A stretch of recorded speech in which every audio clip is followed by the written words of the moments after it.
So, hi everyone. If there is someone listening or looking to the stream, I will just put a link. Hi, Derek.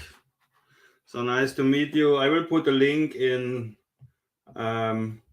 Discord. 1 second. Also here.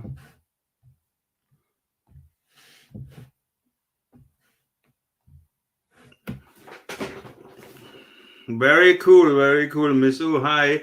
So, yeah, this was really something else today. It's kind of sad and it's kind of happy. It's a mixture of both. So, sometimes you find a record you cannot believe that you will ever have it, or it will come to you, or it will exist. So I was flabbergasted to get a message. Maybe I start with the beginning. I found a very beautiful Black Sabbath debut album for my good friend John Simpson, and from my favorite record dealer near my hometown.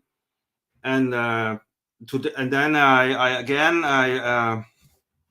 I got a message from the record dealer, and he said that he bought a collection from a deceased person. So the husband's wife, she came to my friend's record shop, and she said that sadly her husband has passed away, and he left a huge amount of beautiful albums, and she wanted that these albums go into good hands. If anyone wants to join the stream, I can invite. Wait 1 second. If anyone is inspired to come up, here would be a link. You can join easily. So this lady came to my friend and she said, yeah, sadly her husband, age of 72, 73, he passed away, and he left her with a lot of records. So on one side it's sad that of course you get benefits, but on the other side, yeah, he wanted that those records should be in good hands, and I'm arrogant enough to think, okay, I will take good care enough of these records. So the Led Zeppelin MFSL, which I found, was in that collection, and today he got more of that collection. And yeah, there was this album. There was this beautiful album was there, and it's a second pressing. I will show later more. It's a second pressing. It's not the first one with the Philips credits, but it's the second pressing of the original UK Black Sabbath debut album. And the most important thing is this: that this man, when Black Sabbath have not, you can see it. It's autographed by the band members, and of course everyone will say, no, how do you know that these autographs are real, that the band really signed them? So two things: the man, he went in, the lady, the wife told my friend that he went very early.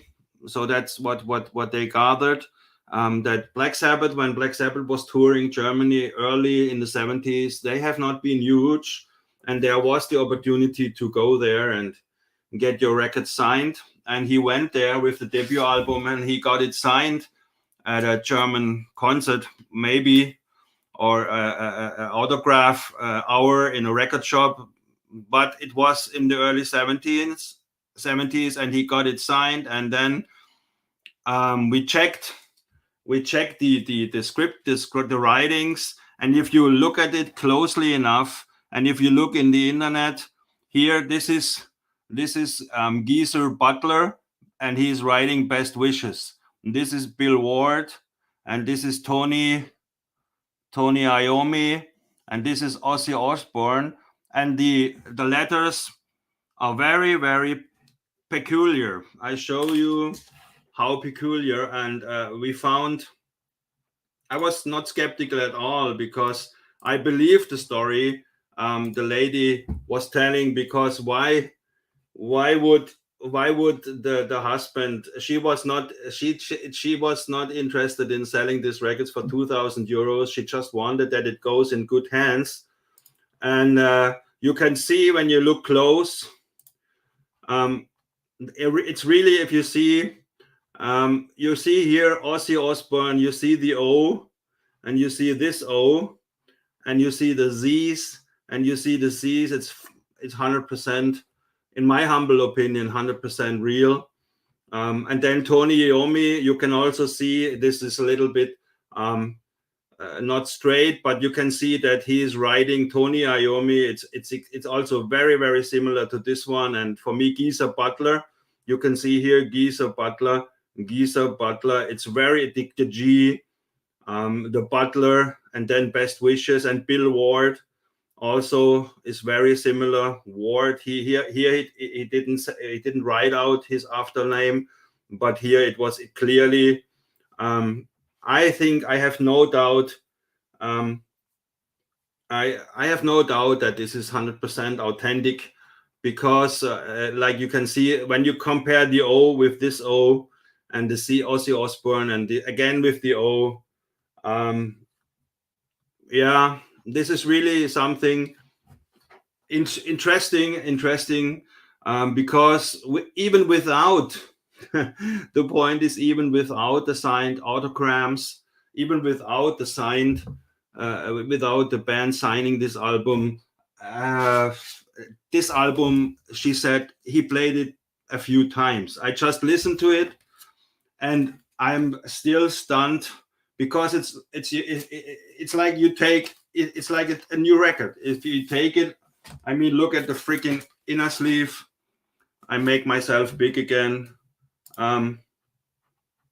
It's better. So I mean, if you look at the inner sleeve, you can see that, holy Moses, this inner sleeve is not used a lot of times.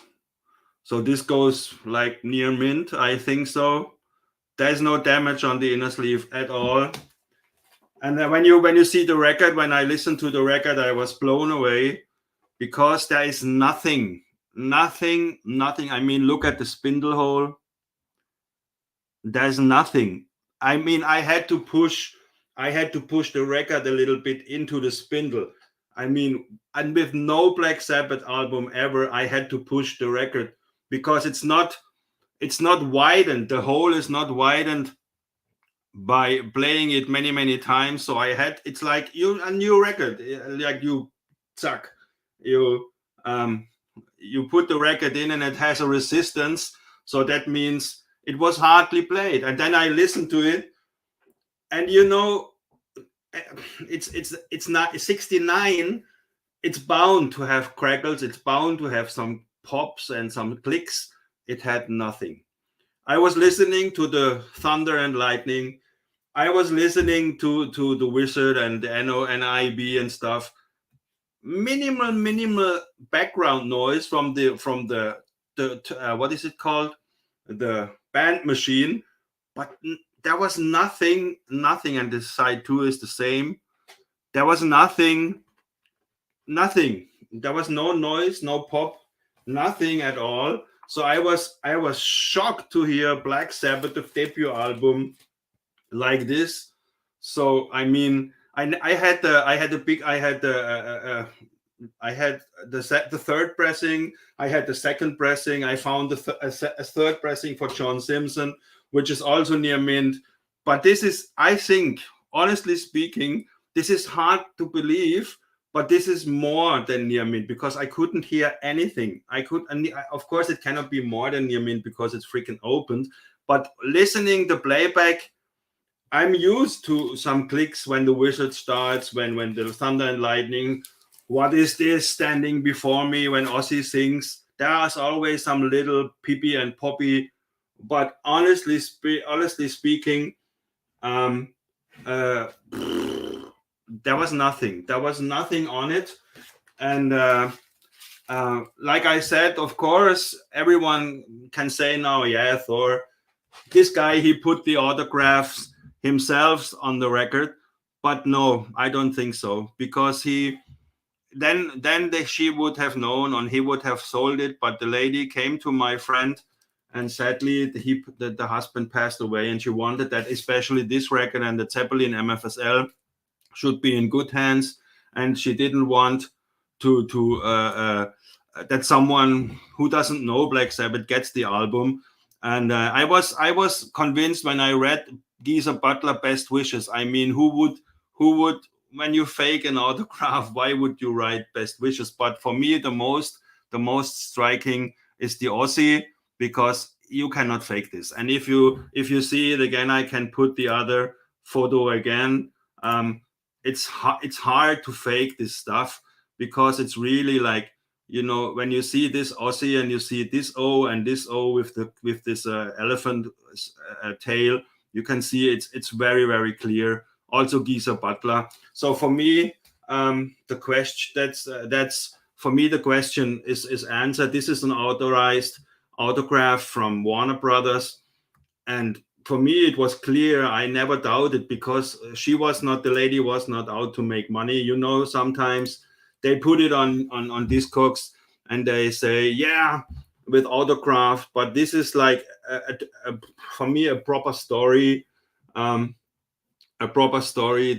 the man, he went, we were thinking, and she didn't know exactly when and where, at a concert or the autograph hour in a record store, but it was in the early 70s when he went there, and like I said, it looks like, you can see it. I can also see it from the inner sleeve, that I had so many inner sleeves from the debut, from Paranoid, from Master of Reality, and they all have been completely either missing or destroyed. And but listening to this album in such a condition was like, yeah, it was pricey, but not insanely pricey. Not like someone wanted to make money for it, because I have a good connection with my record dealer, and I told him it's not the first pressing. I explained to him the Philips credit, it's not there. But interestingly enough, I can show you what is the first. And you see now here, there is the Black Sabbath is here and Vertigo is here. Now, when you see it very closely, you see that the Vertigo is not lined up directly beneath the word Black Sabbath. It is more, you see, it is more to the left. The V from Vertigo goes more to the left, and the Black Sabbath is above. The H of Black Sabbath is more above the O. So that is the true second pressing. The third pressing has Vertigo framed by Black Sabbath. Black Sabbath is bigger than Vertigo. So you can see that on the third pressing of the third Vertigo pressing. And here Vertigo is more going to the left side. And also this here, this number of the catalog is more to the edge. So this is the sign of a true second pressing. So second pressing alone in such a I show you the spindle again. The spindle has absolutely nothing. So in an unplayed, nearly unplayed condition, I'm not lying to myself. I'm not wanting to boost or to be an arrogant douche now and say, "Wow, this is unplayed and it crackles like a campfire." No, I was flabbergasted. It has no sound.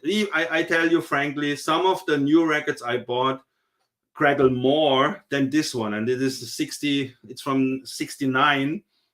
And you can also see from the cover, it's in a really, really wonderful condition. So the man, I think he let it autograph, and he put it on the shelf, and then that was it. It's shiny. It's really unbelievable. I can get the Led Zeppelin, sure. Oh no, I put it in the original inner sleeve. Why was nobody shocked? I should put it here, of course. No problem. The inner sleeve is also very nice, very good quality inner sleeve. So, like I said, this was I never saw an inner sleeve of the Vertigo swirls like this.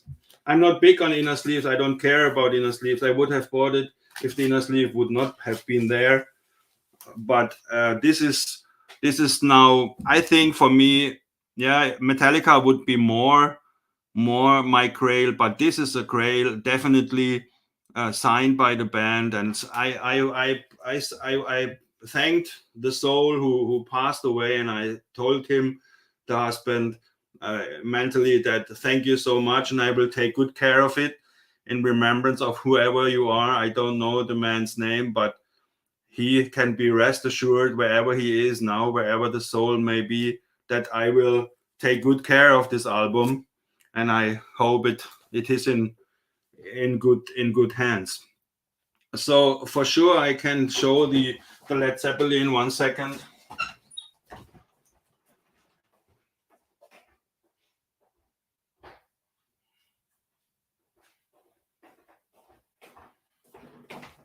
Sorry to drop out. This is the Zeppelin with the embossed. I have to put it nicely in the light, with the embossed stamp for demonstration copy, not for sale, and it's embossed. You can feel it with your fingers, and you also can see it, that it's the groove is there. Same with this one. It's also from the husband who passed away. This is like you buy it. If it would have been sealed, I would have not. Yeah, it looks like it would have been sealed. It has nothing on it. It has the whole thing, the whole blah blah blah from MFSL, and as you can see, it has one little here on this side. I don't know how this works. This correct? I have to go like this and then up. Yes. So this is the only minus point on the record, but I don't care. Otherwise, it is in a very, very beautiful shape, like you can see. Very wonderful. And again, when I listened to it yesterday, to the album,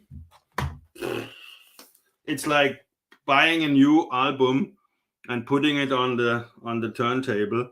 I heard no crackling, nothing at all, nothing.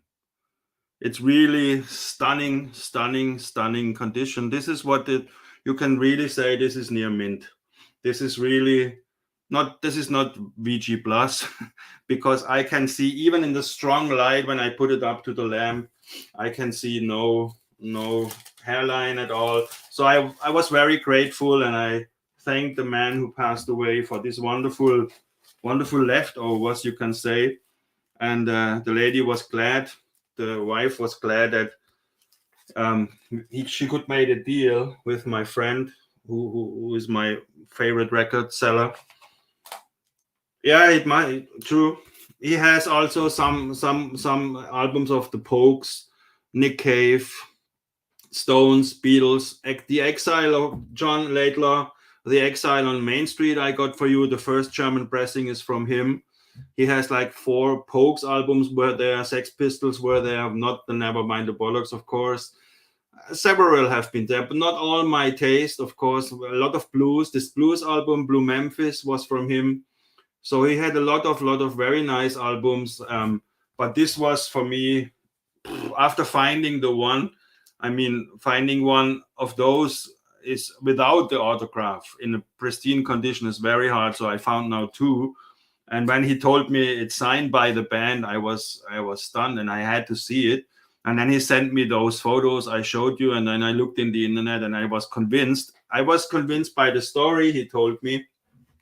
And when I saw the letters of the autographs and from the authorized autographs, for me there is no doubt that this is real.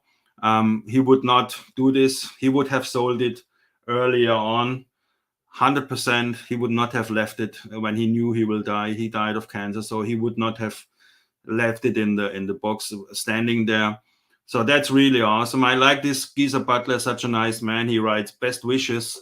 He writes down there, you can see best, and then here wishes. Very beautiful, nice. Ozzy was able to write his after name, his surname.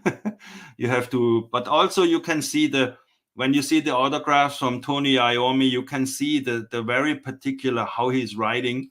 And when you put it like this, wait 1 second. When you see the Iommi's handwriting is also very, very, very peculiar. Here you can see this straight line. Iommi writes on a straight line, and here again this straight line, and here also very straight. Yeah. So this would be. I was amazed to have this now in my collection. I will treasure it for sure. I don't want to show off. I just wanted to share. I don't want to boast and be an arrogant man, but I just wanted to share this because it's such fortune to that these people are there and they leave these records for other people. So I'm so glad that such a good man, I pray for his soul that he has a good next birth destination, wherever you want to call it. So this would be one thing. And I was thinking, John, I am also 100% sure. When I heard the story, I didn't even have to look at the original autographs, because what is not to believe on the story? I know that Black Sabbath was in Germany in 69, 70, 71 in the south, definitely, and it was much easier to go there and get the autograph. Thank you, Rich. I'm not deserving this. I just was there, and he thought of me, and he told me that, and we worked out a nice deal with that. So I will honor it. Yeah.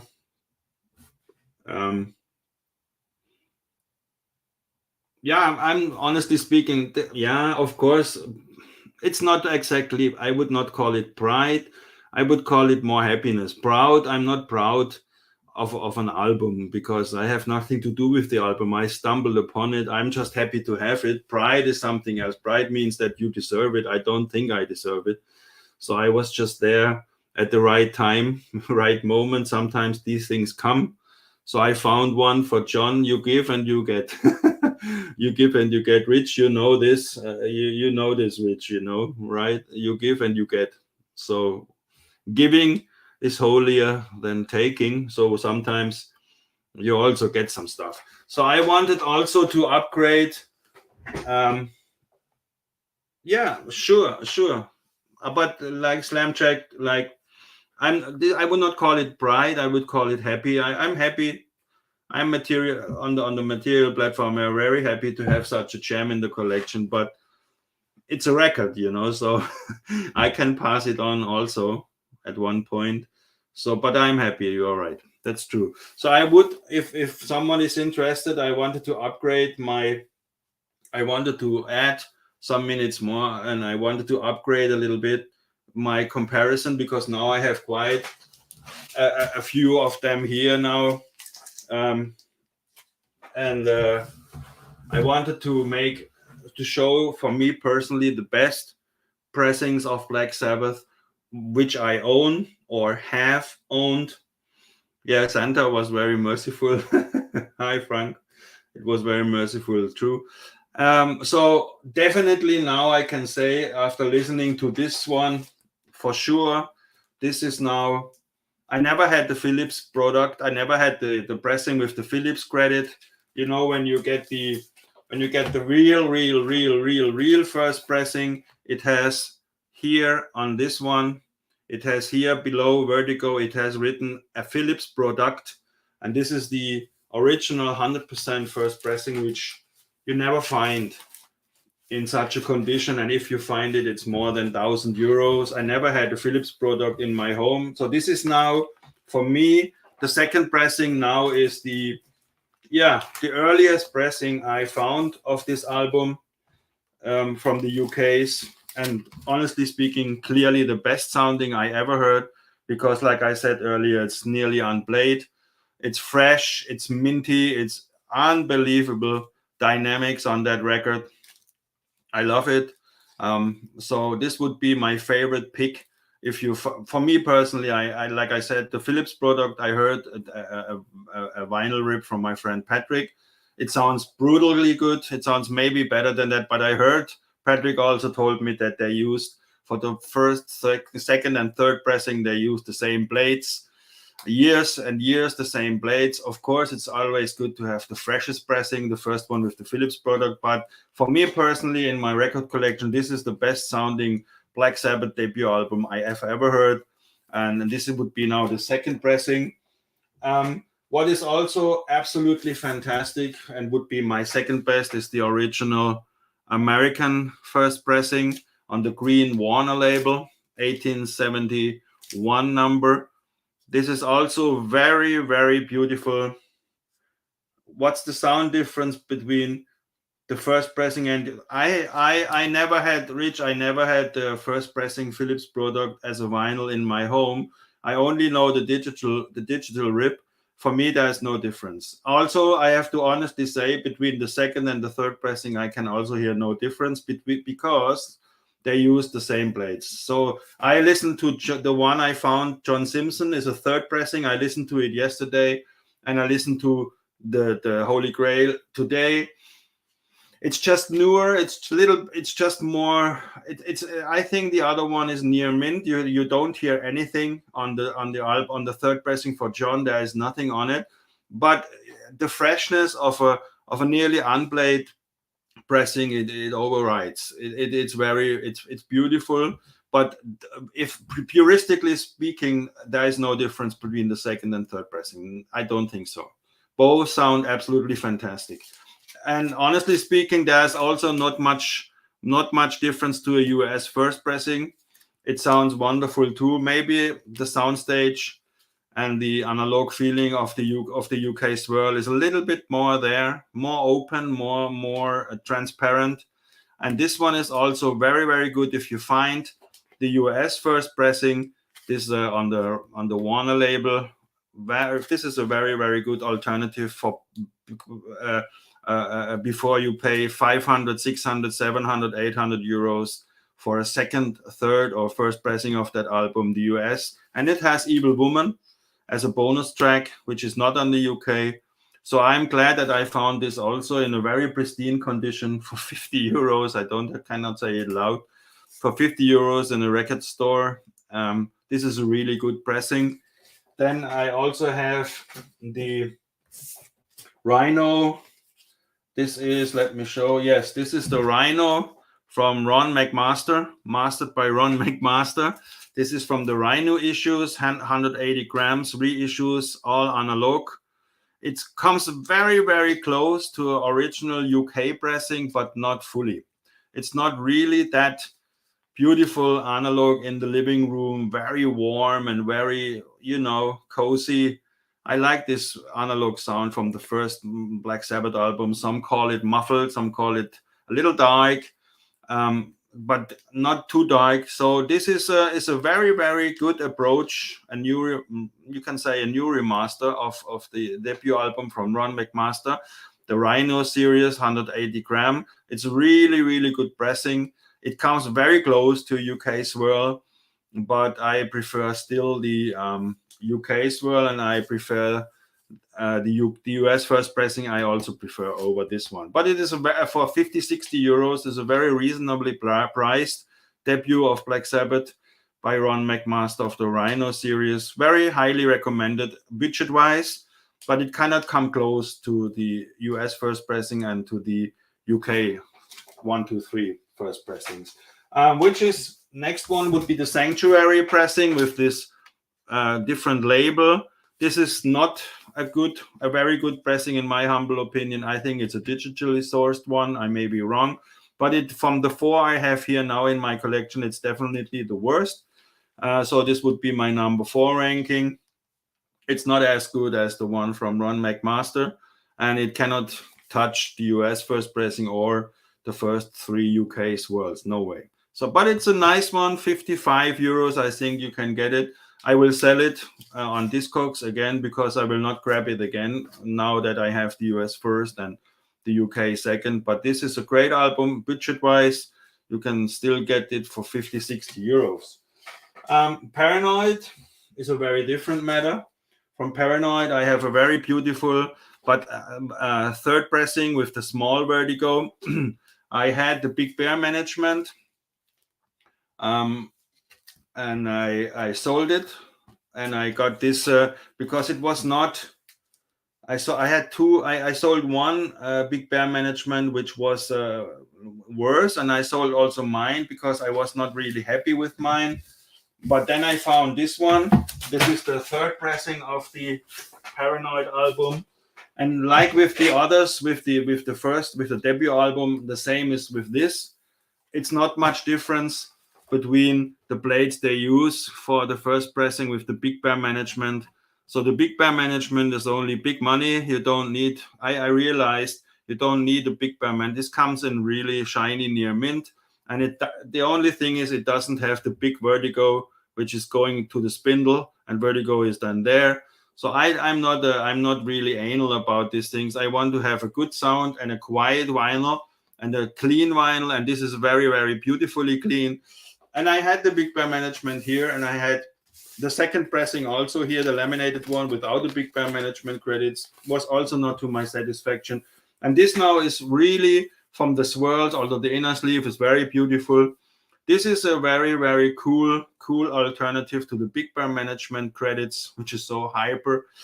It sounds wonderful, and it's very reasonably priced. You don't have to spend 5, 6, 7, 800 euros for a third pressing. If the vertigo is small or not, I couldn't care less. I want a good sounding, beautiful sounding swirl, and I got it. Highly recommend this one, but I'm very honest now. Even the Big Bear management cannot hold its ground to this one.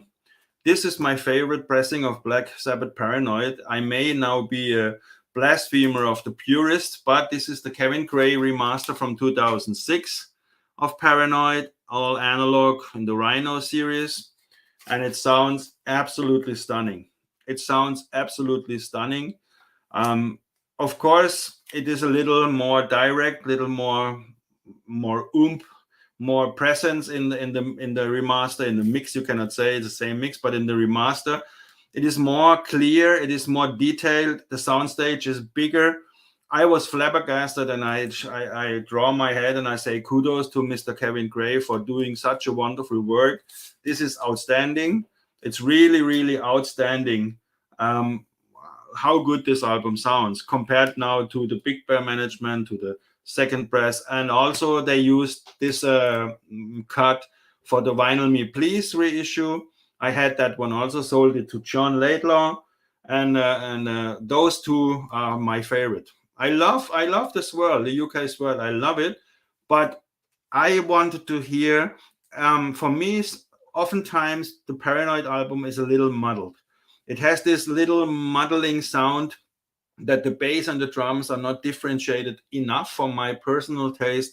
And Kevin Gray solved that mysterious riddle, and he presents here a very open, a very dynamic, a very beautiful sound, still all analog. Whatever he had done, even if there would be a digital step in it, I couldn't care less. This sounds fantastic. If you find one on this was a sealed one, really, really good one, unbelievable pressing from Paranoid. Then, of course, Master of Reality. I had 3.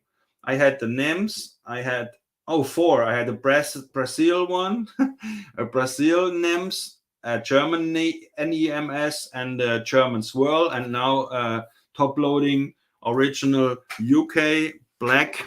This is with the black Vertigo label. Very wonderful one, and you can see here the inner sleeve is much different to the one I found today, but still the album is in VG Plus, near mint minus, very good condition. Near mint minus, maybe not, maybe excellent.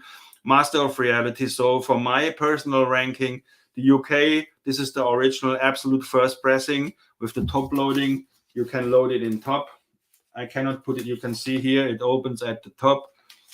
This is the best pressing I ever heard of Master of Reality. And then would come the German Swirl. Very, very beautiful alternative is the German Swirl, also budget-wise. I heard good things about Ron McMaster's Rhino remaster. Like he did the debut album, he also remastered this one for the Rhino series. I didn't have it. I don't want to spend 100 and 150 euros because I already have this one here, and it's enough for me, because I heard from the purists that Ron McMaster's Master of Reality cannot touch that one, so I will not risk buying one. This is enough for me. It's the best sounding I ever had from Master of Reality, for sure. 100% for sure. I had 4 of them here. The Brazil one you can forget. The NEMS series, the very early NEMS series in Britain are very good. The Germans are also very good, but you will not find an open one and a dynamic one like this UK first pressing. This would be my recommendation for Master of Reality. Then comes, actually, I think I have 2 favorite Black Sabbath albums.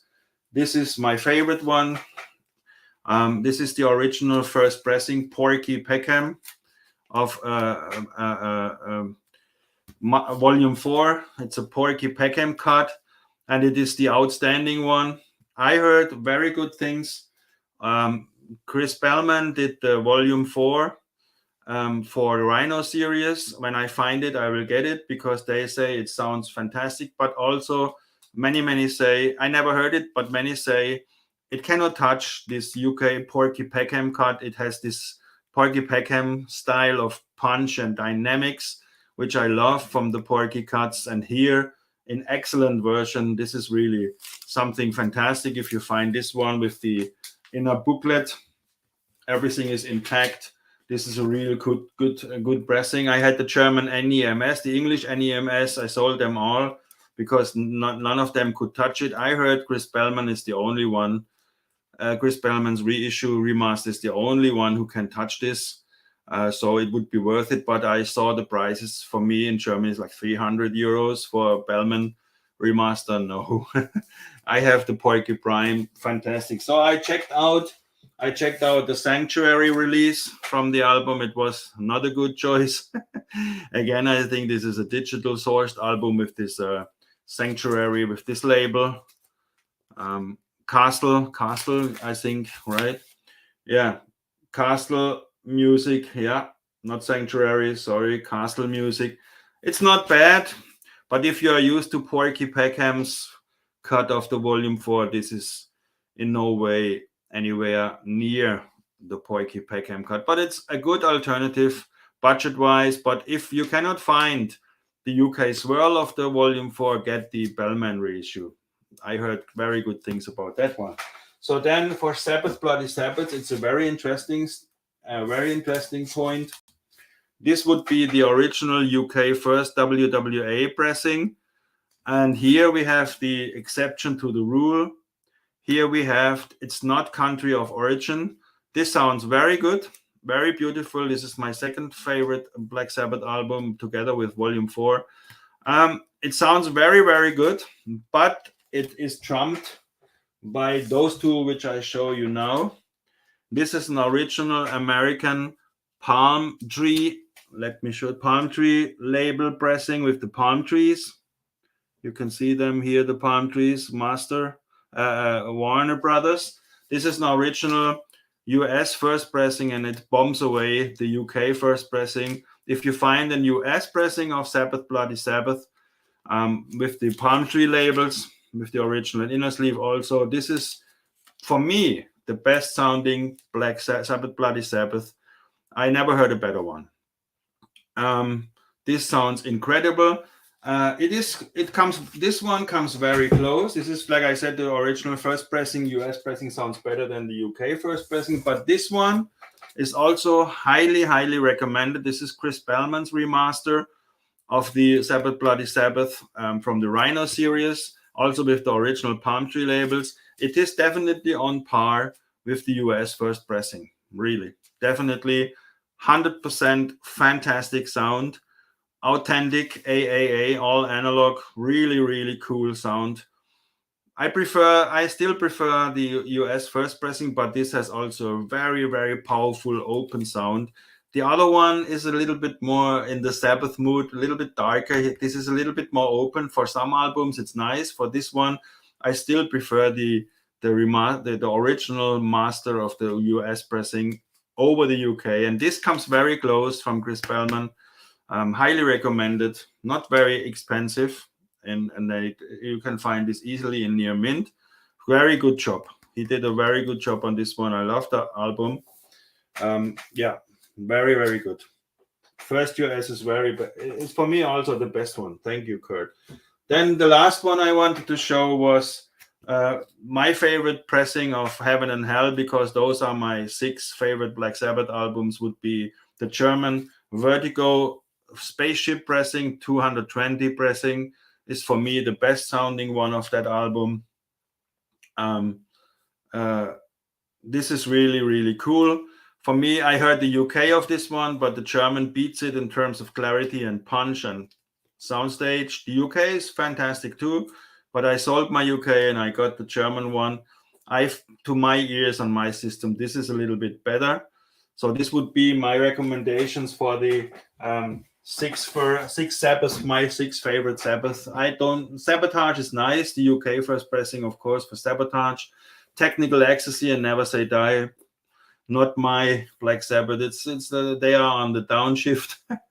I like them, but it's not in my ranking. Rich, I just bought the Chris Bellman. Yeah, man. Which one, Rich? Sabbath Bloody Sabbath? Yeah, you will love it. You will love it. Chris Bellman did the Sabbath Bloody Sabbath and the Volume 4. So both are stunning, I heard. But for me, the Volume 4 is very expensive from Chris Bellman. I saw it on Discogs for 300. That's too much for me to spend just to check it out. I have the Porky Peckham. Sabotage US, I can imagine it's good. Yeah. I think I have a US pressing here from Sabotage US and the UK. Yeah, Sabbath Bloody Sabbath. I may have the US pressing here, but I don't listen so often to Sabotage. But I think I have the US first pressing and the UK first pressing here. So yeah, like I said, sorry for, I don't want to appear like an arrogant douche and show off, but I had to show and share this incredible find. That, I mean, for me this is just unbelievable to find a signed debut album from the birth of heavy metal, signed by the forefathers of heavy metal. And for me, there is no doubt that the signing is real. So this is now for me, of course, a real holy grail. I also not said that it's not the real first pressing because this is just a label. There is written Philips product. It has nothing to do with the blades and with the sound. Some people think that the Big Bear Management Credit pressing of Paranoid is the best sounding one. Okay, then we make a blind test. We listen to the first, the second, and the third Paranoid pressing of the UK, and you say to me, which one is the Big Bear Management Credit pressing? Honestly speaking, then I will see. I want to see if someone can find between the first pressing of Paranoid, the second pressing, and the third pressing of Paranoid. I want to see who can determine which one is the Big Bear Management Credit pressing. I want to see that. Thank you, Rich. Yes, I was sad for the man that he had to pass away so sadly, but I thought the initiative his wife did, that she sought out the record dealer in the nearby town, and she trusted him. He went to her house and he collected all the albums, and he said the promise that he will find people, he will not put this on eBay or somewhere. He will privately sell this to connoisseurs, to fans of Black Sabbath. I mean, I could put this now on Discogs. It's really unplayed. It has all, I don't know how much this is worth. I don't care. So I just wanted to share this because we are all crazy for good and nice vinyl. So forgive me my little arrogance. So this would be the video. I will delete my older one on the Sabbath, and this would be now my I will not dive into more comparison because I think I have enough now from them. Maybe the Bellman Volume 4, if I find it cheaper than 300, yeah, then I will check. But otherwise, I will not venture into. I heard, and then some people tell me you have to get the direct metal, the DMM mastering of Black Sabbath. Why would I venture into that if I have the original UK pressings of all the four here and substitutes? I will never. I'm not a big fan of direct metal mastering. I don't think they can win over a UK swirl. I don't think so. Of course, I'm always open, but I will not hunt down direct metal mastering Black Sabbath just because. Yeah, everyone wins. Everyone wins. Also, the record dealer, he's a good friend of mine. He wins. He has to struggle for existence. Yes, the COVID thing. They lose so much money during those 2-3 years of madness. So I wanted to also to support him. I made a good deal with him. He made a good deal. She made a good deal, and I think the soul of the man who passed away is happy that it's not, like going out like 20 euros. Here you go. So thank you so much for your attention. If anyone has a comment or question or something like that, otherwise we close it. Thank you for watching. Have a wonderful evening. It's late here in Germany, early in America. Peace and thank you so much. Please do not delete the stream. I need to come back and for sure. Don't listen and drive, man. I don't delete the stream. Why? No. Nighty night, John. Sleep well. You deserve your sleep, man. You work hard. Sleep well. Okay, have a wonderful time, everyone. Sabbath.